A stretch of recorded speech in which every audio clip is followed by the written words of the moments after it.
नमस्कार। शाम के अखबारों की चर्चा आज फिर चाय के साथ। खबरें भी है और राजनीति भी अपनी जगह है। राजनीति पर हम अब चूँकि भाजपा के सभी जिला अध्यक्षों का मामला ख़त्म हो चुका है, अब गाड़ी प्रदेश अध्यक्ष पे आ गई है, तो हम आज जो है हमारे साथी शेखर बागोरिया जी के साथ मिलकर कुछ नाम जो उभर कर सामने आए हैं प्रदेश अध्यक्ष के लिए, उन पर हम बात करेंगे। तो हम सबसे पहले आज चालू करते हैं दोपहर की खबरों से। दोपहर की खबरों में हम पहले पेश की खबरों की बात कर लेते हैं। सोना 84,000 वायदा बाजार में सोना रिकॉर्ड स्तर पर, मतलब 84,000 के पार हो गया है सोना। ये अपने आप में अब तक के उच्चतम स्तर पर पहुंच गया है और बता रहे हैं लोग कि ये और ऊपर जाएगा। दूसरा ये है कि पहले पेश की खबरों में मौद्रिक नीति की बैठक शुरू हो गई है। एक अनुमान है कि कल शाम तक जो है बेसिस पॉइंट पे 0.25 बेसिस पॉइंट की कमी हो जाएगी, तो करीब करीब 10 या 12,000 रुपये तक की किस्तों पे कम से कम 700 से 600 से 700 और 800 रुपये तक का अंतर आने लग जाएगा। कर्ज सस्ते हो जाएंगे और ये इसलिए भी होगा क्योंकि पूरे देश में जो है विकास की रफ्तार बहुत धीमी हो गई है, लोगों की खरीदने की क्षमता ख़त्म हो गई है और ख़रीदने की क्षमता बढ़ाने के लिए सरकार भी अपने प्रयास कर रही है, बैंक को भी अपने प्रयास रिजर्व बैंक को करना पड़ेंगे, नहीं तो पूरा देश जो है मंदी के दौर में जा चुका है। इसे रोकने के लिए ये करना पड़ रहा है। इसके अलावा बाकी खबरों में तो सामान्य खबरें। 35 अवैध कॉलोनियों पर चलेगा निगम का बुलडोजर। सरकार के निर्देश पर जिले में चलेगा ये अभियान। भू माफिया दहशत में है, जो भी काटा पीटी हुई है इन क्षेत्रों में कॉलोनियाँ हैं। राजेंद्र नगर में करीब 900 कॉलोनियाँ शहर में बसी हैं, उसको लेकर जानकारी क्या है शेखर जी? बिल्कुल सही कह रहे हैं। अवैध कॉलोनियों पर बुलडोजर चलाने के लिए पहले भी जो अवैध कॉलोनी काटने वालों के खिलाफ मुकदमे दर्ज कराए गए हैं, एफआईआर कराई गई है। इसमें जिला प्रशासन और नगर निगम दोनों शामिल है। नगर निगम सीमा के बाहर की जो कॉलोनियाँ कट रही है, हालांकि यह देखने में आया है कि नगर निगम सीमा के बाहर जो नगर निगम की सरहद से लगे इलाके, वहाँ ज़्यादा अवैध कॉलोनियाँ काटी जा रही है और इनके हौसले भी इतने बुलंद हैं। नगर निगम एक बार जाकर इन पे एफआईआर कराता है, रुकवाता है, 2-3 महीने बाद ये फिर एक्टिव हो जाते हैं और फिर प्लाट काटे जाते हैं वहाँ पे। पिछले दिनों खंडवा रोड पे हमने देखा था, नगर निगम की कॉलोनी सेल की टीम 3 महीने पहले जिस कॉलोनी में रोक लगा के आई थी, मुकदमा दर्ज करवा के आई थी, 3 महीने बाद उसी कॉलोनी में रोड बन जाती है और मकान भी बन जाता है। मेरे को लगता है बोल बच्चन ज्यादा हो रहे हैं, काम कम हो रहा है क्या? क्या बिल्कुल आप सही कह रहे हैं। शहर में व्यवस्था का खौफ क्यों नहीं? बिल्कुल व्यवस्था का खौफ नहीं है। जब तक कठोर निर्णय नहीं लिए जाएंगे और करके दिखाया जाएगा कि प्रशासन नगर निगम कष्ट कर सकता है और गलत काम करने वालों पर नकाल कर सकता है, उसके लिए लगातार मुहिम चलानी होगी। बातें करने से या आदेश देने से काम नहीं चलेगा। और इससे दो एक खबरें जिस पर हम राजनीतिक खबरें हैं उस पर हम बात कर लेंगे। जो 4 या 5 लोगों ने भारतीय जनता पार्टी के प्रदेश अध्यक्ष के लिए 4 दावेदारों के नाम हैं। और एक और मुसीबत ये हो गई कि वीज़ा नियमों को लेकर जो है ट्रंप ने बहुत और गला कस दिया और जिन लोगों को वहाँ से भगाया गया तो अमृतसर आ गए हैं, अमृतसर पहुँच गए। उन सबकी जानकारी ली जा रही है। कम से कम ये 2-2 महीने जेल में रहेंगे। इन सारे लोगों के अपराधों की जानकारी निकाली जाएगी और जो लोगों वहाँ से डिपोर्ट किए गए हैं 204 लोग, इनके पूरी जानकारी निकालने के साथ में ही ये क्यों गए, इनको किसने भेजा और जिनने भेजा उनके खिलाफ क्या कार्रवाई की जा सकती है। अब सरकार जो है इन सबका गला दबाने में लगने वाली है। इसके साथ ही आगे कार्रवाई इसमें होगी। अब हम बात कर लेते हैं पत्रिका की खबरों की। पत्रिका की खबरों में धुआंधार खबरों में एक तो मधु मिलन को फिर मिलेगी जाम से मुक्ति, अंततः लौट के बुद्धू घर को आए। सार ये हो गया है कि जो पुरानी व्यवस्था थी उसी आधार पे अब वहाँ कामकाज चलेगा और जो पुरानी रोटरी बनाई गई थी उसको छोटी वोटी करके जो भी करेंगे, क्योंकि अभी नए सिस्टम में उन्हें वो रेलिंग लगा दिए ताकि लोगों को आने जाने में दिक्कत नहीं, और उसी आधार पर वहाँ ट्रैफिक चल रहा है। क्या है शेखर जी? बिल्कुल सही कह रहे हैं हम। बात अगर मधुमिलन चौराहे की होती है तो मेरे चेहरे पे हंसी आ जाती है, क्योंकि मैं मधुमिलन चौराहे को बिगड़ते हुए देखा है। मैंने मधुमिलन चौराहे को, अच्छे वाला चौराहे को, जहाँ थोड़ी सी रोटी छोटी करने की जरूरत थी, उसको इतनी बुरी तरीके से उसका कबाड़ा किया है कि शहर का रेलम पेल वाला अगर चौराहे को कहा जाता है तो मधुमिलन चौराही माना जाता है। अब वहाँ ना पुलिस को सूझ पड़ रही है ना नगर निगम को सूझ पड़ रही है कि कहाँ पर सिग्नल लगाएं, कहाँ पर ट्रैफिक जवान को तैनात करें कि ट्रैफिक सुलझ जाए। जिसकी जहाँ मर्जी आ रही है वहाँ से घुसे जा रहा है। अब चूंकि उसका काम भी पूरा हो गया है, करीब करीब जरा सा काम और बचा है। पत्रिका खबर दे रहा है पहले पन्ने पर कि मधुमिलन की पुरानी जाम से मुक्ति दिलाएंगे, पुराना स्वरूप में वापस लाने की कोशिश की जा रही है। अगर इस बात में सच्चाई है तो मुझे लगता है कि उसके दिन फिरेंगे। उन्होंने इतना पैसा जो बर्बाद किया है, मेरा मासा मानना है कि इसकी भरपाई कौन करेगा, शायद ये भी इस खबर के साथ में होता तो ज़्यादा कारगर मुझे लगती है। सही बात है। और मुझे ऐसा लगता है इन सब के चक्कर में बेचारे नेहरू जी परेशान हो गए वहाँ पे खड़े खड़े कि क्या हो क्या रहा है, जो भी करना हो जल्दी करो, परेशान हो गया हो क्या है देखते देखते इस व्यवस्था को। एक और खबर इस पर हम बात कर लेते हैं कि मालवनी से पाटनीपुर और रसूमा चौरा तक एलिवेटेड कॉरिडोर बनेगा। हम इस मामले में पहले बात कर चुके हैं। शेखर जी ने सबसे पहले बताया था कि इस पूरे ट्रैक पे जो है कॉरिडोर बनने को लेकर, एलिवेटेड बनने को लेकर बातचीत हुई थी, पर वो एक छोटे से ब्रिज का मामला आखिरी में हुआ था।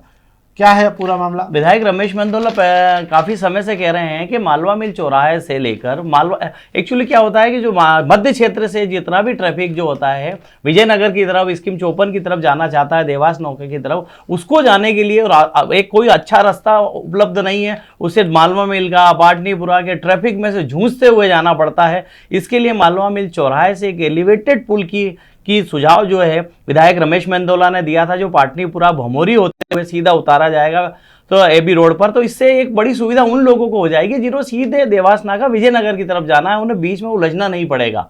वैसे भी इस मध्य क्षेत्र से विजयनगर इलाकों को जोड़ने के लिए कोई सीधी कनेक्टिव रोड नहीं है भाई साहब। इसमें एक और फायदा ये होगा कि पलासिया के पे भी दबाव जो है कम से कम 20 से 30% कम हो जाएगा। ये है। एक और खबर इसमें है कि जो है भिखारियों की जो भीख मांग रहे हैं, इनमें कोई कमी नहीं हो रही है। वीकेंड में 2 दिन में ये सब बड़े बाजारों में भिक्षुकों की कतारें दिख रही हैं। हालांकि मुझे ऐसा नहीं लगता कि चौराहों पे तो फिर भी काफ़ी सख्ती हो गई है, कम हो गए हैं, ये कह सकते हैं अपन, ऐसा नहीं कोई फ़र्क नहीं पड़ा होगा। क्या है?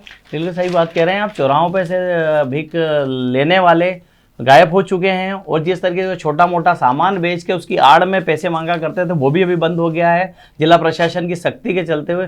पर चूंकि पत्रिका ने खबर दी है कि इन लोगों ने एक नया जगह ठिकाना ढूंढ लिया है जहाँ भीड़ रहती है, शनिवार रविवार वीकेंड पर जहाँ लोगों की भीड़ रहती है, खाउटिया हो गए या मॉल हो गए, वहाँ पर ये छोटा मोटा सामान लेके खड़े हो जाते हैं, उसकी आड़ में भीख मांगते हैं। कुछ फोटो भी छापे हैं। हालांकि हमने देखा होगा कि 2 दिन पहले ही कलेक्टर ने एक नई FIR कराई थी।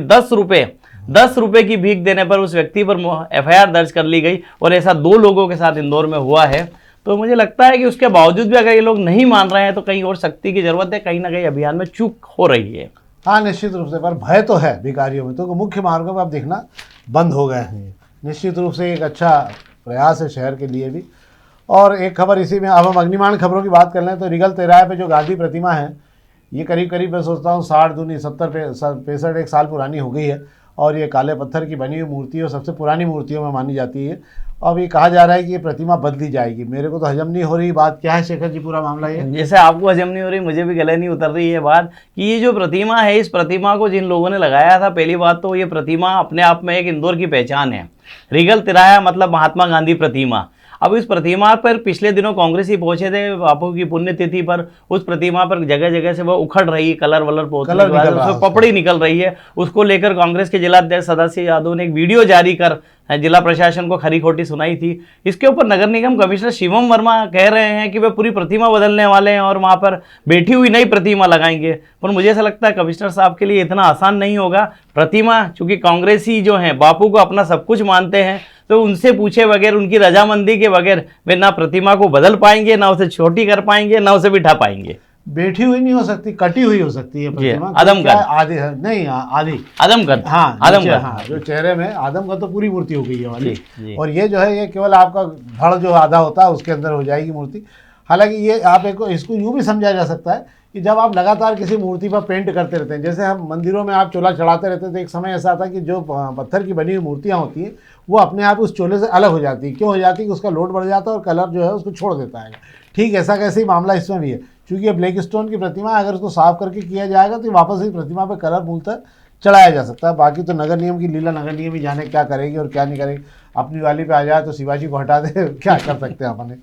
एक और खबर यह है कि बेसमेंट के पार्किंग के लिए आज से काम तोड़फोड़ चालू हो गई। कहाँ कुछ हुई क्या? सिर्फ 2 जगह कार्रवाई करने का नगर निगम ने ऐलान किया है। टीम दिन भर में गई भी है, कितना करके आई है मुझे नहीं पता है। इसके में 155 के लिए जो एक रोड बन रही है खड़े गणपति से लेकर 155 होते हुए टिगरिया बादशाह को मिलाने वाली, जहां पर नगर निगम ने खूब बड़े मकान तोड़े थे, वहीं पर एक आइडियल इंटरनेशनल स्कूल आता है। उस स्कूल के बेसमेंट में पार्किंग ना करते हुए दफ्तर बना लिए गए, क्लासरूम बना लिए गए, वहाँ पर एक कार्रवाई करनी है। और यहीं पे एक अहिल्या नगर है, इसके में 51 से लगा हुआ, वहाँ भी एक इमारत के नीचे जो है उसके बेसमेंट पे कार्रवाई करनी है। छोटी मोटी कार्रवाई कर रहे हैं, बड़ी कार्रवाई इनको शहर के अंदर नहीं दिख रही है, जहाँ सड़कें पे गाड़ियाँ जो सड़कों पे खड़ी हो रही है और इमारतों के नीचे दुकानें बनी हुई है। कहीं नहीं कुछ हो रहा है। वही बात है ना, बोल बच्चन खूब हो रहा है। एक बार एक अभियान जेल रोड पे चला के दिखा देना चाहिए कि प्रशासन किसको कहा जाता है।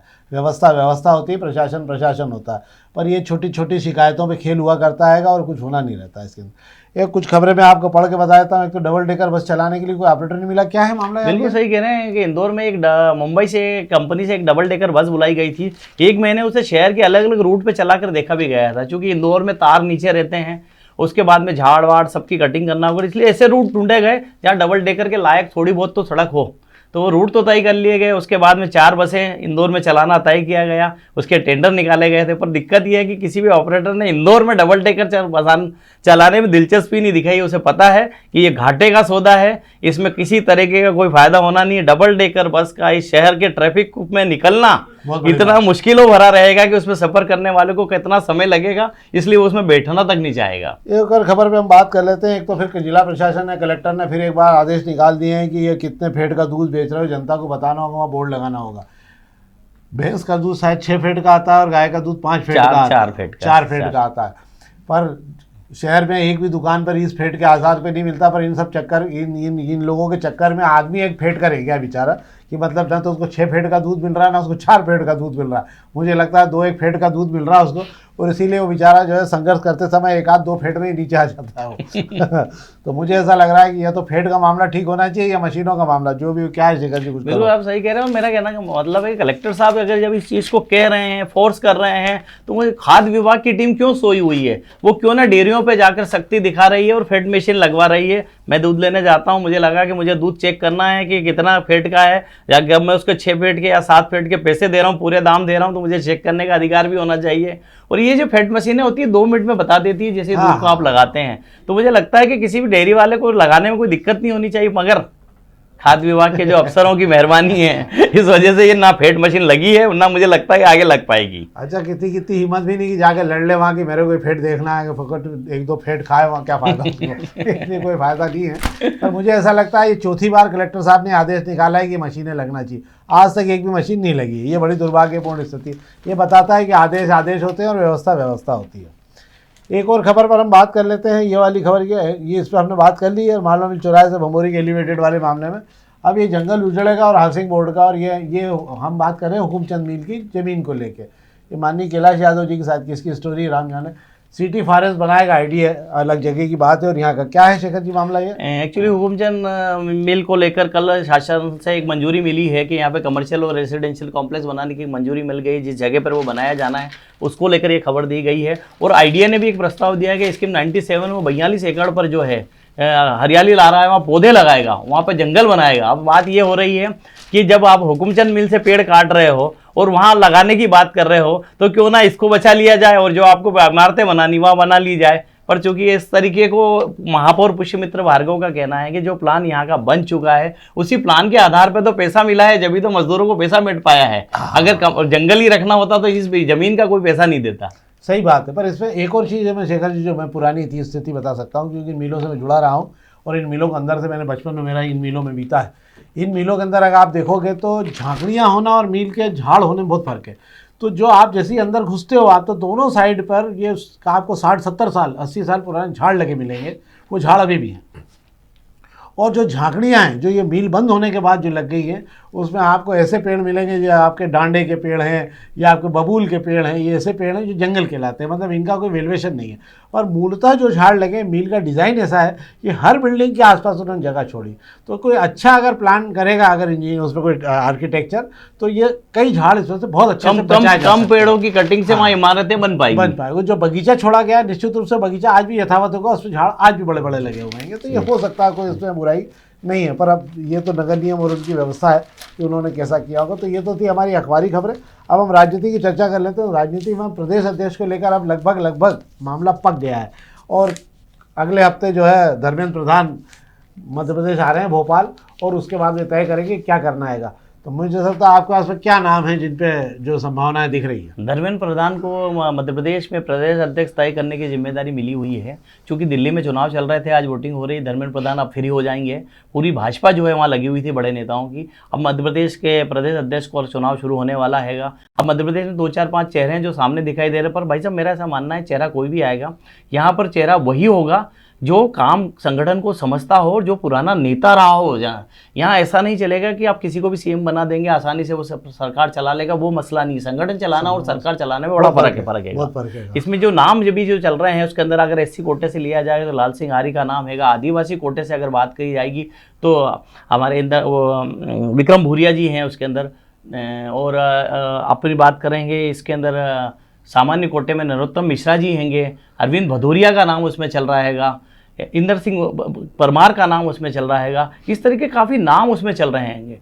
तो इसमें से नाम कौन तय होगा ये तो मुझे नहीं पता। आज की तारीख में पार्टी क्या कार्ड खेलना चाहती है, पार्टी तय करेगी। हाँ, पर मुझे ऐसा लगता है कि पार्टी दोनों पदों पर पिछड़ा वर्ग को नहीं बैठाएगी, क्योंकि अगर आपने मुख्यमंत्री का पद दे दिया, अमूमन ऐसा संतुलन बनाया जाता है जी कि अगर आपने इधर अगर पिछले पद से बैठाया तो उधर आप किसी सामान्य पद से किसी को बैठा देते हैं। जो मेरे को अंदाज जो पुराना अगर आप पर भाई साहब देखेंगे मुझे जो लग रहा है, जिस तरीके से आप जय भीम वाली बातें जो चली अम्बेडकर को लेकर, जिस तरीके से हल्ला मचा हुआ है, ऐसे में मुझे लगता है कोई ऐसा चेहरा बिठाने की कोशिश हाँ, की ये भी हो जाएगी सकता है। कि जो आदिवासी से संपर्क रखता हो। हाँ, सीधे सीधे जड़ें हों उसकी, ताकि वो कम से कम ये कर सके। और ये तो थी हमारी राजनीतिक खबरें भी। आज दिल्ली के चुनाव हो गए हैं, मतदान मैं सोचता हूँ शायद 60% के लगभग पहुँचा होगा, तो वो तो अभी पता लग जाएगा। और इसी के साथ में ही 5 बजे बाद में आपको तुरंत उसका सर्वे चालू हो जाएगा चैनलों का, और सब सरकार बना के, और आज बिल्कुल कंप्लीट करा के सारे न्यूज़ चैनल जो हैं बिल्कुल भिड़ जाएंगे और सरकार बना के छोड़ेंगे शाम तक। सवेरे भले ही सरकार बने ना बने वो अलग बात है, पर वो बना के छोड़ेंगे। तो ये तो थी हमारी सामान्य खबरें और सब राजनीतिक चर्चा। पर हम फिर आपसे आग्रह करेंगे कृपया इस कार्यक्रम को अधिक से अधिक लोगों तक पहुँचाएँ और हमारी मदद करें। बहुत बहुत धन्यवाद।